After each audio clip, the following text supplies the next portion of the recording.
Bonjour tout le monde et re-bienvenue sur la chaîne de Beatipic. Si c'est votre première visite aujourd'hui, bienvenue. Je suis super content que vous ayez décidé de cliquer sur la vidéo. Mon nom est Vincent, je suis un intervenant psychosocial, neurodivergent, j'ai un TDAH et je suis autiste. Et sur ma chaîne, on parle de neurodivergence, mais aussi de santé mentale, de relations, d'émotions, toutes ces choses-là. Et aujourd'hui, on va parler du self-care.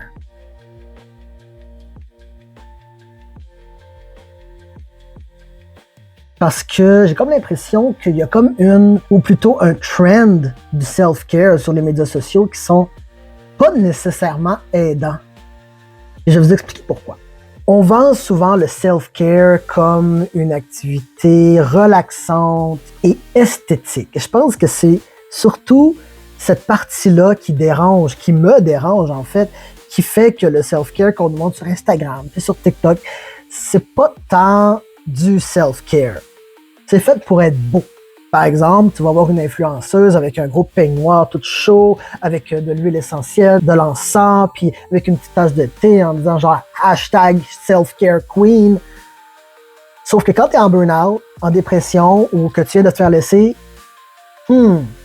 pas sûr que ça va aider tant que ça. Oui, c'est relaxant, mais c'est pas tant du self-care. Le problème dans notre société capitaliste, c'est que il y a beaucoup de personnes qui vont monétiser sur les problèmes de la population. Tu sais, par exemple, l'industrie du bonheur. Il faudrait que je fasse une vidéo là-dessus. Mais le self-care découle un petit peu de cette industrie du bonheur-là. On va nous vendre du self-care parce que les personnes en santé mentale nous disent donc ça. Il faut faire du self-care. Le self-care, c'est important. Fait qu'il y a des business, des compagnies, du monde qui ont fait comme moi. On va capitaliser là-dessus. Fait qu'on va leur vendre du self-care. On va leur vendre des belles bougies parfumées, des super beaux journaux de gratitude. On va leur vendre du thé bio, detox ou whatever pour faire de l'argent, pour capitaliser sur le besoin des gens à prendre soin d'eux.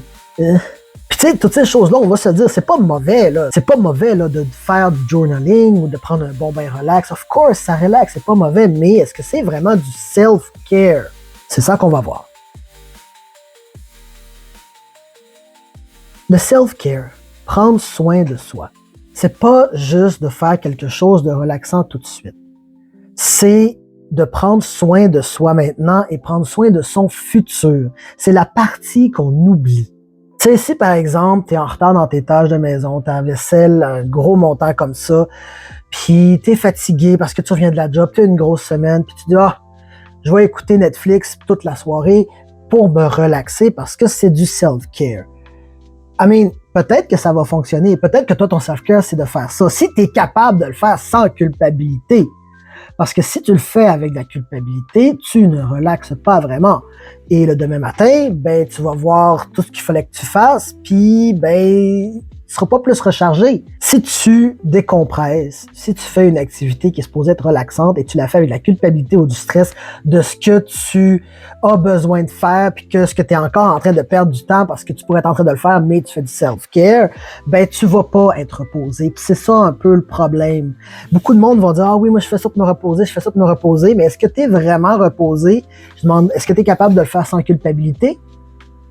Beaucoup sont pas capables de le faire sans culpabilité de « je devrais être en train de faire d'autres choses de plus productif ». Mais si tu regardes Netflix avec cette arrière-pensée-là, tu ne vas pas être reposé. Donc, en plus d'avoir pris 3 heures que tu aurais pu faire pour de quoi de plus productif, ben, tu l'as pas fait, puis en plus, t'es pas reposé. Fait que c'est pas du self-care, c'est juste comme une tentative de fuir le stress momentanément. Ce qui est pas mauvais. C'est important de réduire le stress momentanément. Mais est-ce que tu l'as vraiment réduit? Ce qui aurait pu être du vrai self-care, là, c'est, mettons, de te mettre de la musique, de prendre 15-20 minutes, sprinter la tâche. Parce que ça, c'est prendre soin de ton toi de demain. Puis, honnêtement, c'est un petit peu comme ça que je fais pour me motiver, ou plutôt pour me discipliner à faire des choses. Je m'obstine avec mon moi du futur. Dans ma tête, il y a mon moi du présent que ça ne tente pas du tout, ou qui n'a pas la motivation, qui n'a pas l'énergie, ou peu importe. Puis il y a moi du futur qui fait un peu ma job de parent. qui me dit « Tu vas faire ça tout de suite ». Puis moi, je suis comme « Ah, mais j'ai pas envie ». Puis là, mon moi du futur fait « Ouais, mais si tu le fais tout de suite, demain, tu vas être vraiment content de l'avoir fait. » Je suis comme « Moi, je sais, mais c'est un problème pour moi du futur. » Ouais, mais mon moi du futur, là, ça ne tente pas de le faire. Fait que tu vas lever tes fesses puis tu vas le faire tout de suite. Ça peut prendre pas longtemps, mais ça peut prendre aussi plusieurs minutes jusqu'à temps que mon moi du présent soit écœuré de me faire pousser dans le cul puis de faire comme « Fine, j'y vais. » Et après ça, ben crème, je suis content. Après ça, je peux vraiment faire du self-care. Après ça, je peux aller jouer à mon jeu vidéo sans culpabilité parce que j'ai fait ce que j'avais besoin de faire. C'est du self-care que de faire ce qu'on a besoin, pas toujours ce qu'on a envie. J'avais vu un comique aussi par Moja qui était que faire du self-care, c'est pas toujours faire ce qu'on a envie, mais parfois c'est faire ce qu'on a besoin de faire. Aller prendre une marche, sortir le chien, faire la vaisselle, ces choses-là, parce que ça prend soin de nous du futur. Faire tout ça aide nous du futur. Mais faire ce qu'on a envie, manger de la poutine, écouter la TV, jouer aux jeux vidéo, c'est bien aussi parfois. Il faut faire la part des choses. C'est juste que le vrai self-care, ce n'est pas que ça. Le vrai self-care peut être inconfortable. Le vrai self-care peut te faire la vaisselle fâchée. Le vrai self-care peut te faire mettre une limite, que c'est très, très inconfortable à mettre. C'est peut-être dire non à sortir avec des amis parce que tu as besoin de solitude. C'est peut-être prendre la demi-heure pour faire le repas équilibré au lieu de commander de la junk. Ça, c'est du self-care. Ça rentre dans le self-care. Le self-care, des fois, c'est acheter une poutine. Le self-care, des fois, c'est se forcer à faire un repas équilibré. Ça dépend. C'est juste qu'il faut avoir toutes les possibilités. Il faut prendre en compte que le self-care, c'est pour aider le soi du futur et le soi maintenant. Pas juste fuir le stress. Parce que, comme j'ai dit, si tu fais ça pour fuir le stress, mais que tu le fais coupable et stressé, ça va pas marcher. Ça, je le vois souvent chez les jeunes qui écoutent la télé pour se relaxer, pour du self-care, mais qui se sentent coupables d'écouter la télé alors qu'ils devraient être en train de faire des devoirs. Spoiler, ce n'est pas du self-care dans ce temps-là. Donc, comment déterminer c'est quoi le vrai self-care que tu as besoin? Ben déjà, il faut savoir qu'il y a 6 catégories de self-care à équilibrer. Le self-care physique, boire suffisamment, manger plus sainement, bouger. Oui, je sais, c'est difficile de bouger quand on est fatigué, mais t'es pas obligé de te lever de ton divan puis de faire des exercices quand tu es fatigué. Moi, là, quand je suis fatigué puis je suis sur mon divan puis je suis pas capable de bouger, là, je m'installe sur le côté puis je lève mes jambes. Je bouge un petit peu mes jambes. Je prends mes poids qui sont proches du divan et je lève des poids en restant assis sur le divan. C'est des petits trucs comme ça. Ça nous fait bouger un petit peu. Ça aide l'énergie. Ça aide notre santé physique. Et ça demande vraiment un minimum d'implication physique. Le self-care mental. Faire attention à ce qu'on consomme sur les médias sociaux. Tu sais, des fois, on va dire, je vais aller glander un peu sur TikTok parce que je suis fatigué, mais on voit tout ce qui se passe aux États-Unis puis on sort de là plus anxieux que ce qu'on était. Fait qu'il faut réorganiser sa charge mentale, il faut réfléchir un petit peu à ce qui nous fait du bien mentalement, à écouter de la bonne musique, à regarder des choses qui nous font rire, c'est ainsi j'écoute de l'humour, c'est des petits trucs comme ça qui nous font du bien mentalement. Le self-care émotionnel. Parler de ses émotions, brailler un bon coup, faire du journaling, je l'ai dit tantôt, oui, ça peut être bon, mais c'est pas que ça. Mais écrire ce qu'on ressent, nos pensées, ça peut aider à prendre tout ce qui est en dedans et l'extérioriser. Puis ça, c'est du self-care. Le self-care social. Passe du temps avec ceux avec qui tu es confortable, avec qui tu te sens toi-même. Puis si ça veut dire d'être tout seul avec toi-même, mais sois tout seul avec toi-même. Des fois, le self-care, c'est ça. Moi, des fois, je prends ma musique, puis je m'en vais dans ma chaise suspendue. J'ai une belle chaise en neuf qui est suspendue. Puis là, je m'installe là dans un petit cocon, là, puis je suis juste là. Puis je suis bien. Puis des fois, le self-care, c'est d'aller voir un ami avec qui tu te sens super bien, puis tu sors de là revigoré. Il faut prendre soin de notre self-care social, dire non quand on peut pas, dire oui quand ça nous tente, etc. Le self-care exécutif. Puis ça, quand tu as un TDAH, c'est nécessaire. Donc, c'est de continuer de faire nos choses, de faire nos tâches, de s'occuper de notre maison, de nos tâches de job, etc., les enfants et tout, mais il faut le faire d'une façon qui n'est pas overwhelming. Donc, diminuer nos tâches, mettre en plus petites étapes. Nous, ce qu'on a commencé à faire à la maison, c'est, puis je l'ai vu sur TikTok, ça comme idée, c'est un genre de jeu RPG où est-ce que tu as des quests, puis tu gagnes des coins, des XP quand tu fais tes quests, et dépendamment des XP que tu as, tu peux avoir des récompenses à la fin du mois ou des trucs comme ça. Donc, ça, honnêtement, ça fait comme quelques jours que c'est là et ça fonctionne très bien. Je sais pas quand est-ce que la vidéo là va être uploadée, mais j'espère que ça va être encore d'actualité à ce moment-là. Mais donc, tu sais, faire quelque chose comme ça, honnêtement, ça marche très bien parce que moi, j'ai commencé à faire des quests. Puis même si ça me tentait pas, surtout quand j'ai pogné celle-là qui était de laver toute la vaisselle, je fais comme « Oh non, c'est moi qu'il faut que je fasse toute la vaisselle. » Mais je l'ai fait parce que c'était ma quest. J'ai gagné un gold piece. Toute la vaisselle est faite. C'est cool. Ça me tentait vraiment pas avant, mais puisque c'est un jeu, puis moi je suis tellement un RP gamer, donc ça fit avec moi. Mais tu sais, ça c'est quelque chose qui fonctionne dans le self-care exécutif. Et l'autre, c'est le self-care existentiel. Ça, c'est cool. Parce que ça, c'est tout par rapport à ta place dans l'existence.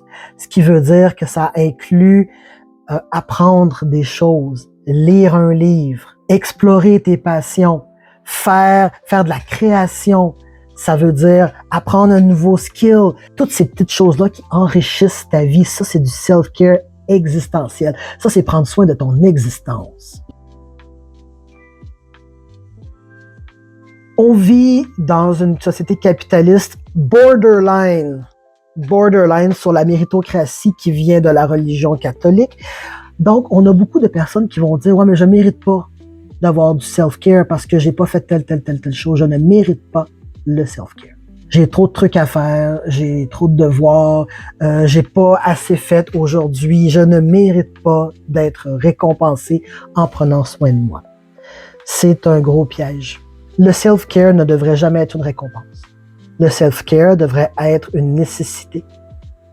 Parce que les tâches de maison, les tâches de job, toutes nos responsabilités en tant qu'adulte, l'humain est pas fait pour ça. L'humain est fait pour en avoir beaucoup moins. Mais la société moderne est comme ça. Donc, c'est déjà too much pour nous. Le self-care devrait être quelque chose d'aussi important que pas mal tout ce qui est prioritaire dans ta journée. Parce que sans self-care, comment est-ce que tu veux pouvoir fonctionner puis être à ton meilleur? Le self-care, c'est prendre soin de toi. C'est de prendre soin de ton toi futur. C'est comme si ton téléphone a 1 ou 2% de batterie.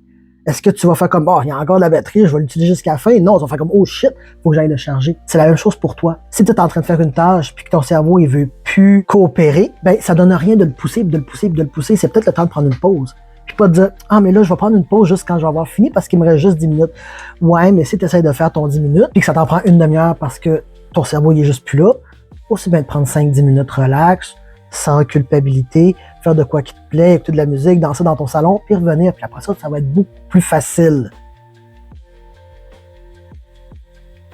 Le self-care n'est pas optionnel. Le self-care est nécessaire. C'est prendre soin de tous tes aspects de toi pour garder une bonne santé mentale, une bonne santé physique, puis rendre ta vie agréable, calme, positive. Le self-care, c'est de te montrer de l'amour, en gros. C'est vraiment ça. Le self-care, c'est de prendre soin de toi parce que tu t'aimes.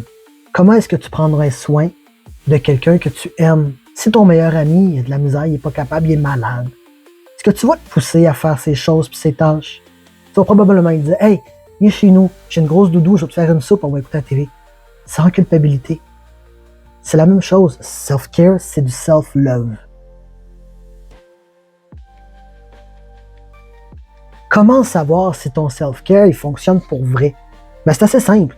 Est-ce que ça t'aide sur le long terme?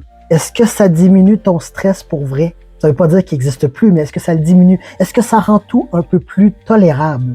Est-ce que tu te sens mieux après l'avoir fait ou juste pendant? Ça, c'est important. Si tu te sens mieux pendant et après, c'est un bon signe.